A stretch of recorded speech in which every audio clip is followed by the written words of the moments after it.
guys, it's Cindy Leach, your polymer clay tutor, and today's PCT mini toot is how to put square cane slices on a round polymer clay bead.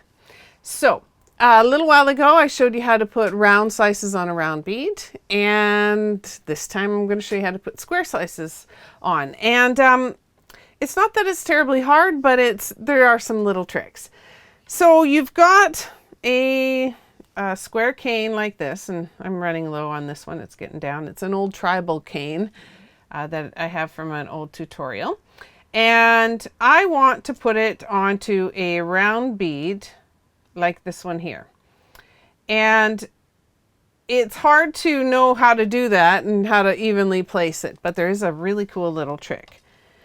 So what you want to do is you can either manipulate the size of the cane or the size of your core bead, but I've got some scrap clay here in the same kind of colors. It doesn't matter that much, but just in case some background shows through, you want to go with something similar.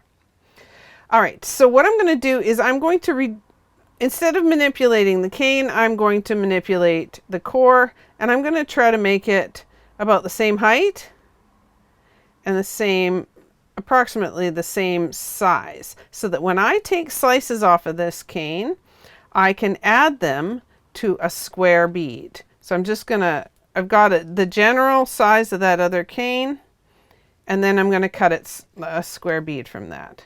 Now you could cut a whole bunch of them so they were exactly the same size, and you can measure that out, and I have videos and things on that.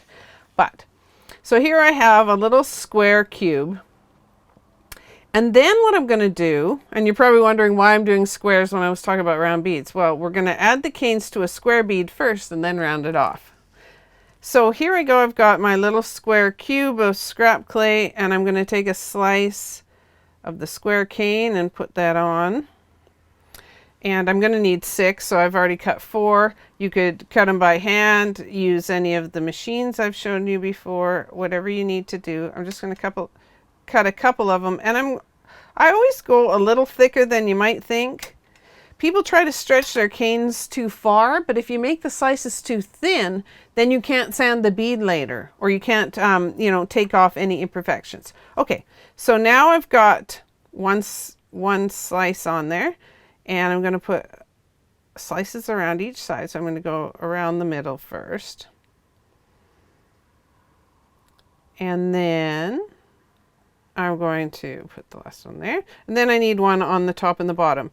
Sometimes it gets a little bit out of shape, so you can just manipulate it a little bit and add another one to the top,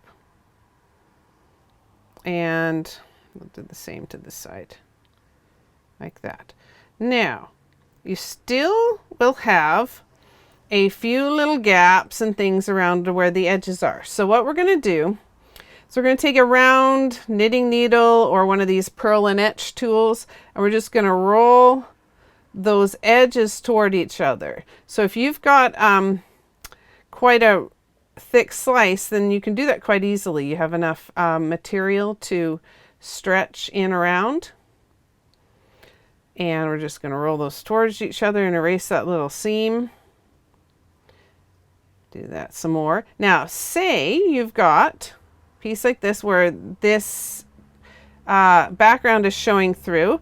You can either use like a pointed tool like this, or a needle if it's a really skinny area, just like a pin or something, and you just sort of press down in that spot to push it out of the way so that the top area has more room to stretch over.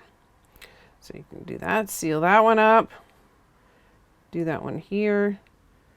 I'm going to push that in a little and stretch that one around.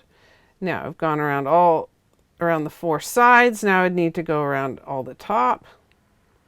Once you've done this and sealed up all those edges, then you have a nice little cube bead that looks decent. And then you can either leave it as a cube, but I wanted to show you that you can do it as a round bead as well. So as soon as I'm done this, I will start rolling it in my hands. get this edge. Oh, I could have been a little more gentle with that edge. It's a little squished, but I'm trying to hurry here. All right, so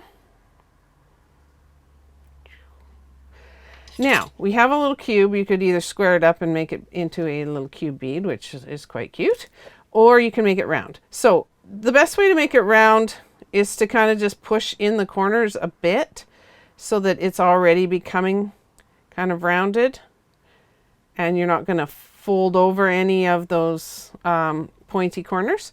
And then you just roll it in your hand. So keep this one steady. Press hard on the top one. Go back and forth and back and forth and back and forth in little tiny circles. If you do big ones, they'll turn into a football shape, so you don't want to do that. Just little ones. Press hard, and it erases those little creases in the corner. And now you have square canes evenly distributed on a round bead. All right. Now you can do a similar trick like this if you had a round cane. Yeah, do I have something handy? Let's see.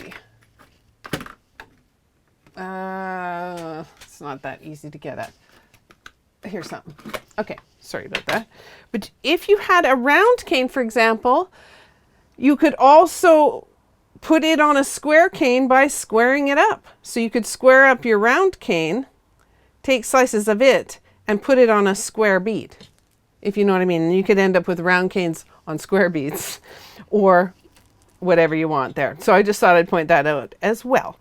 So I hope that was a helpful tip for you. And if it was, do make sure to let us know if you like this video. And also, if you have any questions about polymer clay techniques, things you'd like us to test, products you'd like us to demo, whatever, what you can do is look through the videos that we have, because the chances are we've probably already done a video on it. And if we haven't, you can leave your suggestions in the comment section below, and we'll see if we can make a video for you. All right, so we'll see you next time, and bye for now.